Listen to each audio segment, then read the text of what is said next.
The morning light filtered through the curtains of Betty White's Beverly Hills home as she sipped her tea, the steam rising in delicate swirls. Her phone rang, displaying her agent's name. She smiled, expecting good news about the comedy series Golden Sunset she'd been part of for the past 3 seasons. "Betty, I've got some news." Her agent's voice was hesitant, lacking its usual enthusiasm.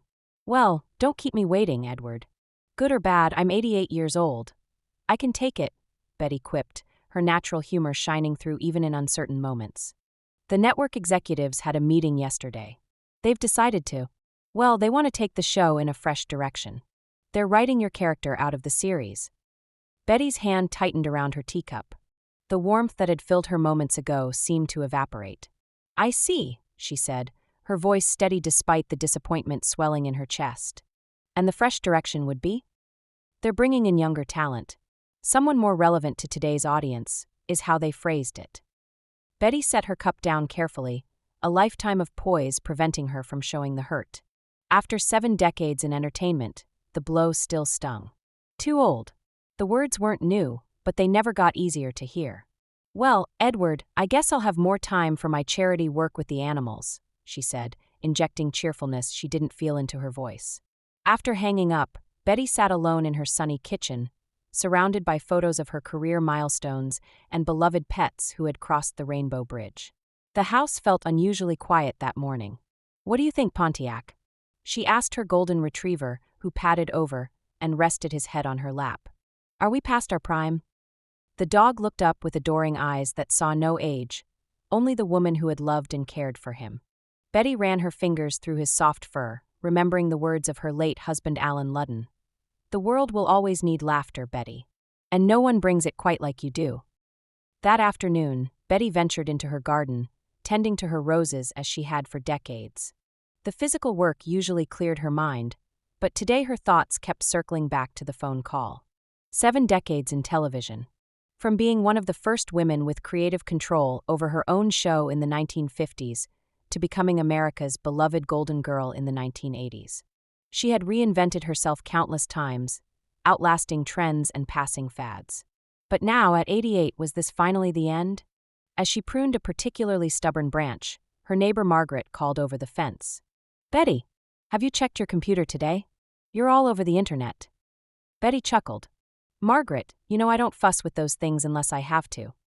"Well, you might want it today. People are furious about what happened with your show. There's quite the storm brewing." Betty shook her head.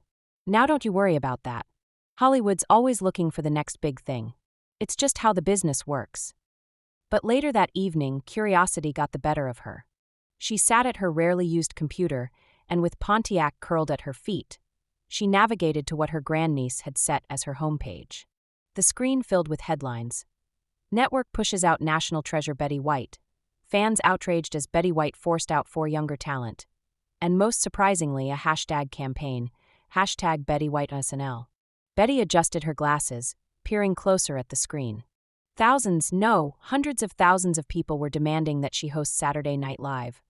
Young people, old people, famous people, everyday folks, all united in their admiration for her. "Well, I'll be," she whispered, genuinely surprised.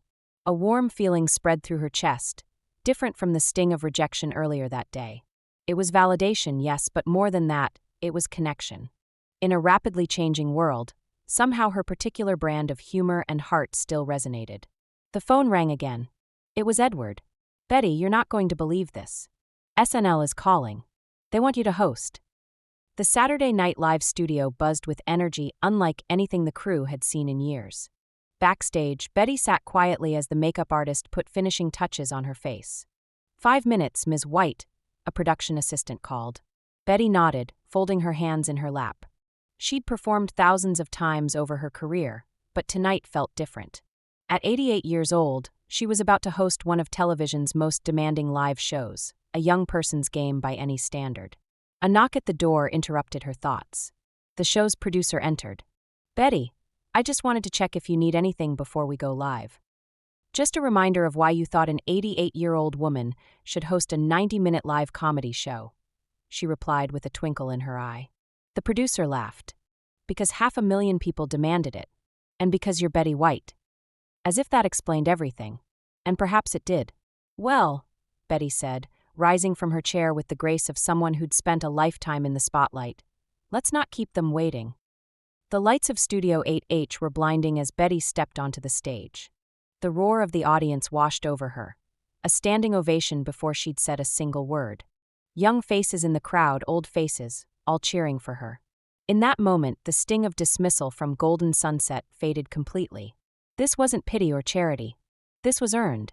7 decades of making people laugh, of bringing joy, of working tirelessly at her craft. You know, Betty began her monologue, her timing impeccable as always. I can't believe I'm hosting Saturday Night Live. I'm 88 years old. It's great to be here for a number of reasons. The audience hung on her every word, erupting into laughter as she delivered punchlines with the precision of a master comedian. People have been asking me for years why I've never hosted SNL. And the truth is, I've just never been asked. I guess they finally ran out of both hosts and good judgment. More laughter. More connection. As the show progressed, Betty threw herself into every sketch with the energy of performers a quarter her age. She played against type, embraced the outrageous, and proved that her comic timing was as sharp as ever. In the control room, the show's executive producer watched the monitor with amazement as the ratings poured in. This is going to be our highest-rated episode in years, he murmured. In her dressing room after the show, exhausted but exhilarated, Betty sat alone for a moment, savoring what had just happened. There was a knock at the door. Come in, she called. The network president from Golden Sunset entered, looking slightly uncomfortable. Betty, what a performance. Absolutely incredible. Thank you, she replied simply, meeting his gaze directly. I'll cut to the chase, he said, shifting his weight. We've made a terrible mistake. The audience response to your departure from our show has been overwhelming. We'd like to offer you not just your role back, but an expanded part. Creative input. A significant raise. Betty smiled, the same warm smile that had charmed audiences for generations. But there was something new in her eyes, not vindictiveness but certainty. That's very kind of you, Richard. But I've just accepted a new role in a film series aimed at younger audiences. It seems they think this old girl still has something to offer. The network president's face fell.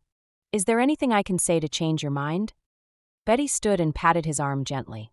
You know, my mother taught me that sometimes in life, you have to recognize when one door closes so you can see the others opening all around you. After he left, Betty gathered her things, the night's script tucked under her arm as a souvenir. Her phone buzzed with messages from old friends and new fans. The SNL cast had invited her to the after-party, and for once, she was going to accept. As she left the studio, a young production assistant approached her timidly. Ms. White, I just wanted to say, my grandmother and I watched you together when I was growing up. After she passed, watching you always made me feel like she was still with me somehow. You were her favorite. Betty touched the young woman's hand. What was your grandmother's name, dear? Eleanor. Then I performed tonight for Eleanor too, Betty said, her eyes crinkling with genuine warmth. 3 months later, Betty sat in her garden with Pontiac, reading the trades. Her SNL appearance had shattered ratings records. The film series she'd mentioned to the network president, not a bluff after all, was in pre-production. Her social media following had exploded, introducing her to millions of young fans who were just discovering what their grandparents had known all along. Betty White was a national treasure. The phone rang. Her new agent with another offer. At this rate, I'll be working well into my 90s, she told Pontiac with a laugh. The dog wagged his tail in approval. Betty gazed at the roses she'd tended through seasons of both professional blooming and fallow periods. Like her garden, her career had required patience, persistence, and a willingness to begin again after harsh winters. The Golden Sunset experience had been painful, but it had led to this unexpected renaissance. At 88, when many thought she was past her prime, Betty White was having one of the most successful periods of her 7-decade career. She picked up her tea, now a celebratory blend rather than the comfort cup from that disappointing morning months ago. Here's to last laughs, she toasted to the California sky. And to remembering that in comedy, like in life, timing is everything. The sun warmed her face as she smiled, not just America's golden girl, but now its most golden comeback queen. Betty White, as she had done her entire life, had turned rejection into her greatest punchline yet. When Hollywood delivered one of its cruelest blows to legendary comedian Betty White, the 88-year-old star was experiencing the darkest day of her life.